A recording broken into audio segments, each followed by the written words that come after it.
Hi అందరికీ welcome back to my YouTube channel Sahasra Kritika. ఎవరైతే మన వీడియోస్ కొత్తగా చూస్తున్నారో వాళ్ళు సబ్స్క్రైబ్ చేసుకోండి. ఈ వీడియోని ఎండ్ వరకు చూడండి. ఏం లేదండి, మీరు థంబ్నెయిల్ చూసే ఉంటారు కదా, ఆషాఢ మాసం పుష్యమాసం వచ్చింది, అందుకే వదిన మర్దల గాజులు వేసుకోవాలి అని. ఎందుకంటే వదిన మర్దల బరువు పండుగ కీడు వచ్చిందంట, అందుకే ఈ పండుగ చేసుకోవాలంట.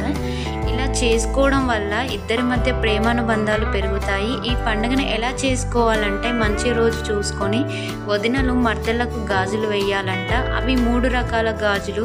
ఏమి కలర్స్ అంటే గ్రీన్, ఎల్లో, రెడ్. వదినలు గాజులు వేసి మర్దలను ఆశీర్వదించాలి. వాళ్ళు గాజులు వేసినందుకు మర్దలు వదినలకు చీర పెట్టాలి. ఇదేనండి ప్రాసెస్. కొంతమంది నమ్మరు, నమ్మిన వాళ్ళు ఈ పండుగ చేసుకుంటారు. నేనైతే చేసుకుంటేనే మంచిది అంటాను. ఎందుకంటే ప్రేమ బంధాలు అనేవి పెరుగుతాయి. ఇలాంటివి చేసుకుంటేనే పెరుగుతాయి అని కొంతమంది అనుకోవచ్చు. ఎందుకంటే మా వదిన మర్దల కీడు ఉందని నా కోసం వచ్చి గాజులు తొడిగిందని సంతోషపడతారు. వారిద్దరి మధ్య ప్రేమానుబంధాలు పెరుగుతాయి. వీటి కోసం మనం కోట్లు ఖర్చు పెట్టట్లేదు, వేస్ట్ ఖర్చు చేయట్లేదు, చేతి నిండా గాజులు పెట్టించుకుంటున్నాము. అది మన సాంప్రదాయం, మంచిదే కదండి. అంతేకాకుండా మేము మాత్రం ఈరోజు మస్తు సంతోషంగా జరుపుకున్నాము, చాలా ఎంజాయ్ చేసాము.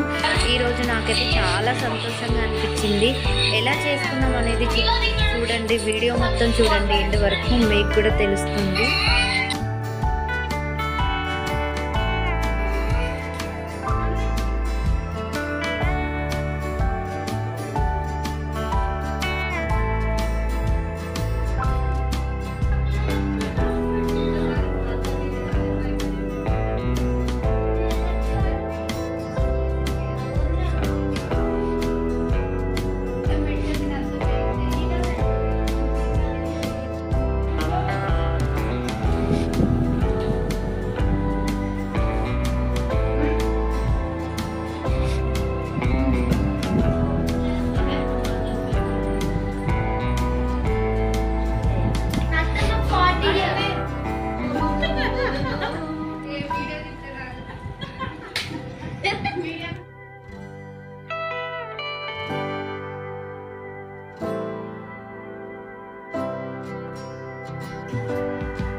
వీడియో మొత్తం చూశారు కదా. ఈ వీడియో మీకు నచ్చినట్లయితే లైక్ చేయండి, షేర్ చేయండి, సబ్స్క్రైబ్ చేసుకోండి.